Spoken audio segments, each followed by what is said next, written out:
Estamos a escasos 100 días del divorcio del Reino Unido de la Unión Europea, tras el fracasado intento de Theresa May de modificar el acuerdo de retirada en la cumbre de la semana pasada y la invariable resistencia del Parlamento británico a ratificarlo. Ambas partes se preparan ya para el temible Brexit sin acuerdo. Para analizar este escenario, contamos hoy en nuestra mesa de expertos con Miguel Acosta, profesor de Derecho Internacional de la Universidad de Cádiz. Buenas tardes. Buenas tardes. Y con Maricruz Arcos, directora del Centro de Documentación Europea de la Universidad de Sevilla. Buenas tardes. Buenas tardes. A los dos.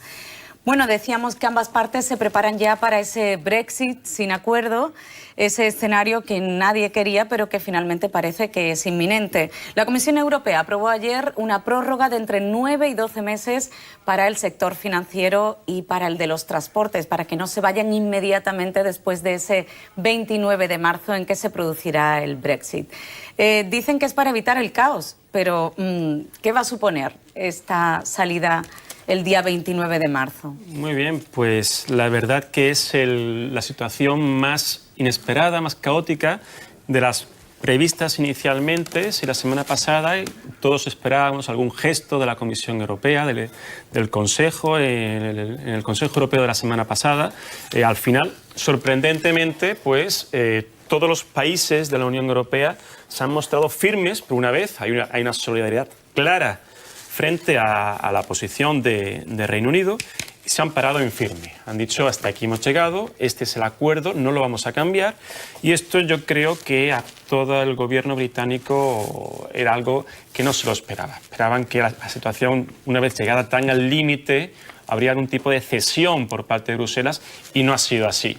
Realmente la situación es muy mala y muy negativa. De hecho, fijaos, lo que es estas medidas de contingencia que está adoptando la Comisión Europea, no solamente ahora, sino incluso el mismo día que se firmó, o perdón, que se negoció y concretó el acuerdo de retirada el 13 de noviembre, también se presentaron otras medidas de contingencia que, como bien dices, prevé un periodo entre 9 y 12 meses, digamos, de una cierta flexibilidad a la hora de aplicar esa normativa.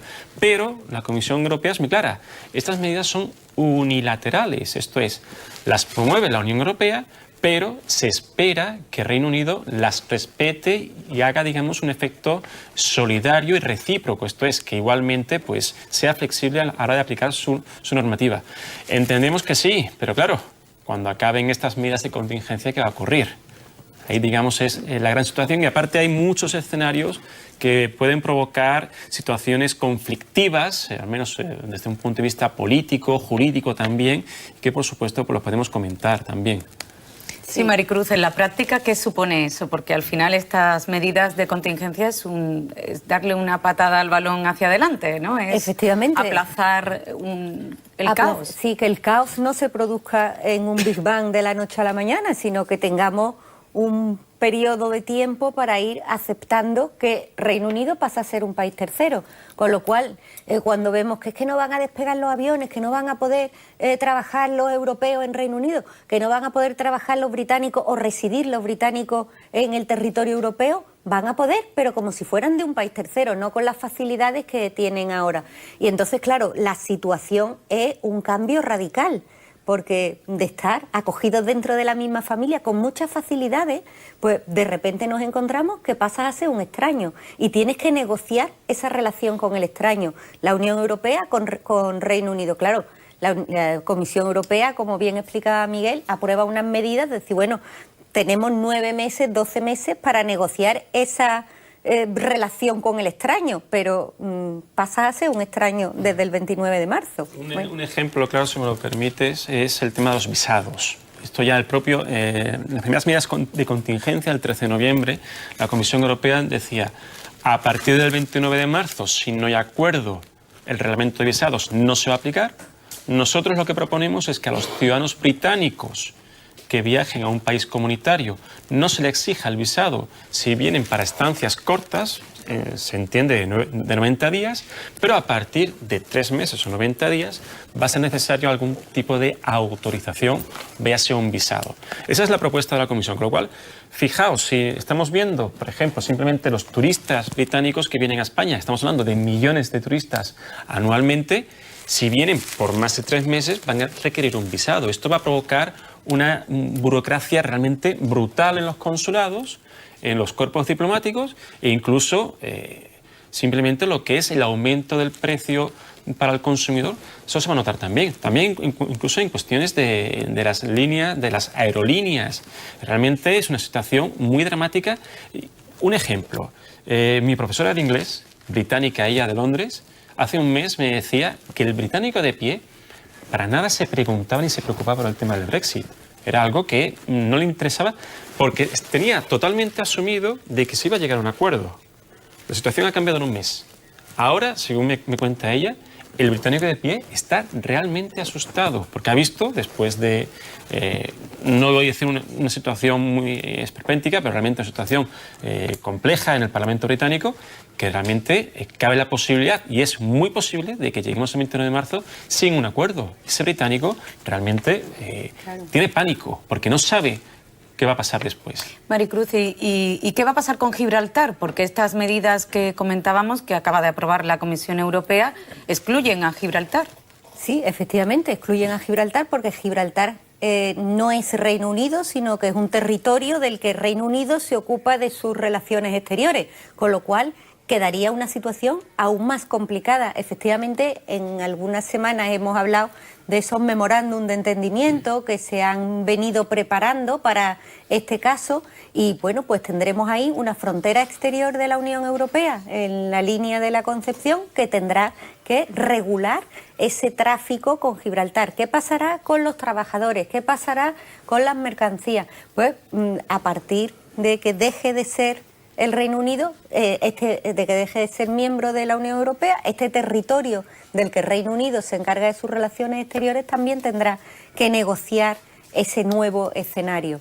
Pero bueno, no es solamente Gibraltar y no es solamente el turista que viene un periodo inferior a 3 meses, es que son muchos los británicos jubilados, por ejemplo, que están residiendo particularmente en Andalucía. Estos jubilados tendrán que solicitar un visado para residir. Tendrán un problema, por ejemplo, con sus mascotas, porque las mascotas dejarán de tener el pasaporte de mascota comunitaria, con lo cual, bueno, vamos generando servicios sociales, servicios de salud, incluso compañías que eran consideradas compañías europeas. Hoy o ayer leía en prensa que algunas compañías que nos imaginamos españolas, si tienen, y por tanto europeas, si tienen un porcentaje de accionariado británico superior al 30%, pasan Iberia, a ser... por ejemplo, Iberia. Es el caso de Iberia. No me atreví a decir el nombre, pero efectivamente... Tiene capital mayoritariamente británico. Entonces, es British Airways. Cambia su situación. Claro, cambia su situación, pasa a ser una compañía extranjera que para entrar dentro del mercado pues tendrá... Esto es, si llega el 29 de marzo a las 12 de la noche y no hay acuerdo, tal y cual está la situación actualmente, Iberia no podría realizar vuelos a nivel nacional. El vuelo de Iberia que cogemos Sevilla-Madrid o Sevilla-Barcelona, ese vuelo no podría realizarse actualmente, con situación actual. Con lo cual, Sevilla-París. Quiero decir, exactamente, esa situación que para nosotros es diaria, habitual, va a cambiar radicalmente. Si para Reino Unido lo que va a provocar el Brexit duro ya está perfectamente demostrado, verificado, implica la pérdida de toda una generación, al ciudadano de pie continental, va a haber cosas que eran habituales y quizás también nos vayan a afectar. Sí, me gustaría que nos detengamos en lo que está ocurriendo en estos momentos en Londres, porque allí ya el gobierno de Theresa May está también preparándose para ese Brexit sin acuerdo. Creo que hay disponibles ya 3.500 soldados para... En el caso de que tengan que intervenir en aeropuertos, en puertos, hay 2.000 millones de libras liberados para todos los departamentos del gobierno para que elaboren los planes de contingencia. Y creo que la semana que viene se van a enviar ya correos electrónicos a 80.000 empresas para que se vayan preparando para ese 29 de marzo. ¿Theresa May ha tirado ya la toalla definitivamente? ¿Cree que ya no podrá aprobar el acuerdo de retirada en el Parlamento? Bueno. ¿O creéis que hay un cambio de estrategia para asustar al Parlamento y que finalmente accedan a ratificar ese acuerdo? Todavía cabe otro escenario posible, que es que retire la solicitud de retirada, que en ese caso seguirían siendo Unión Europea, no tendríamos ningún problema con medidas de contingencia, no tendríamos ningún problema con los jubilados británicos residentes en la Costa del Sol, pero tendría que retirar esa solicitud. Claro, eso le costaría clarísimamente una moción de censura. También se habla de una posible moción de censura no al Gobierno, sino exclusivamente a Theresa May, con lo cual esto llevaría a que no hubiera que convocar elecciones inmediatamente, sino que únicamente se haría un cambio de primer ministro. Pero la situación es tremendamente compleja. Eso sería una salida por la tangente, es decir, la salida a la que parece que vamos abocados es que llega el 29 de marzo y no hay acuerdo. Que sea una estrategia para, bueno, ponerlos en el límite, ¿no? Y decir que es que va a haber problemas con los supermercados, que se van a quedar desabastecidos, que... Sí, un poco lo que apuntaba Miguel, ¿no? Sí. Que está cundiendo un poco el pánico a ese abismo que parece dibujarse después del 29 de marzo. Realmente es que esto tiene un error no solamente de base a la hora de convocar un referéndum de estas características, sino que ni siquiera el pueblo británico se esperaba que el Brexit saliese en el referéndum. Entonces así, han pasado el tiempo, estaban muy confiados la diplomacia británica de que se iba a conseguir un acuerdo y además se iba a conseguir un acuerdo y además con todo aquello que estaba exigiendo Reino Unido, esto es, todos los beneficios de la Unión Europea, pero sin estar en la Unión Europea.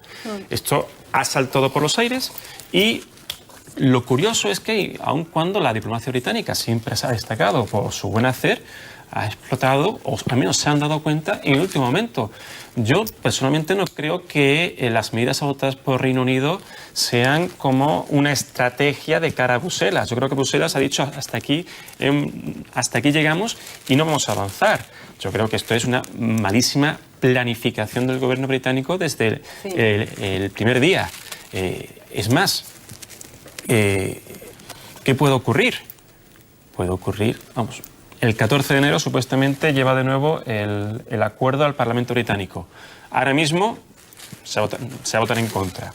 Eso implicaría, desde mi modesto punto de vista, es convocatoria de nuevas elecciones, dimisión, por supuesto, Theresa May, convocatoria de nuevas elecciones, pero yo creo que por un mero gesto, digamos, de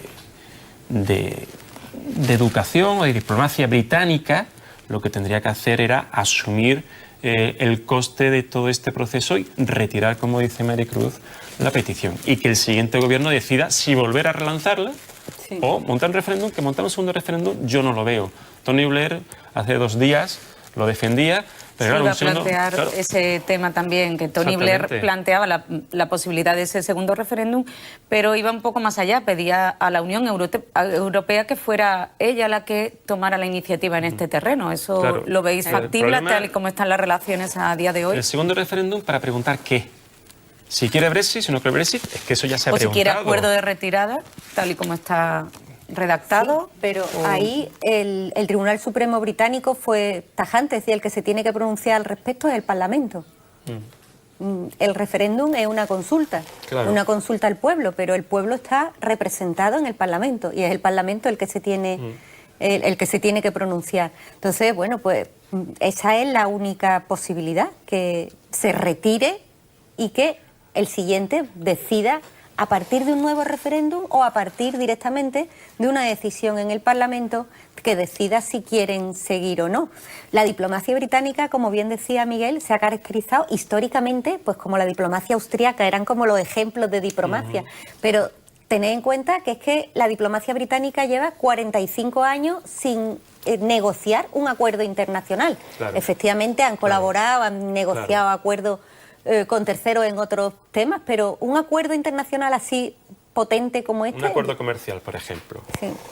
Entonces, claro, y eso además, fíjate, no solamente en lo que es la capacidad de negociar acuerdos internacionales, sino también incluso la capacidad de gestionar sus propias fronteras exteriores, aun cuando Reino Unido, por voluntad propia, se encuentra fuera de Schengen y tiene un cierto control fronterizo, ¿verdad?, por una herencia de ese control de fronteras por el terrorismo del IRA, pero el hecho de querer enviar 3.500 soldados a puertos, aeropuertos, a fronteras exteriores, en definitiva, es porque no tienen, yo creo que es porque no tienen, digamos, un cuerpo específico profesionalizado de control fronterizo, porque llevan 40 años en la Unión Europea, con libre circulación dentro o fuera de Schengen, pero digamos con una cierta flexibilidad.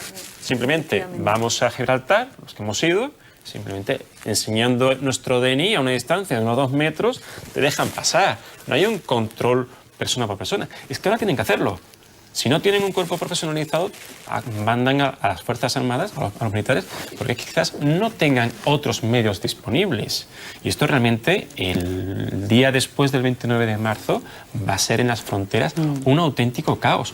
En Calais, en Devon, en los aeropuertos de Londres, va a ser un auténtico caos.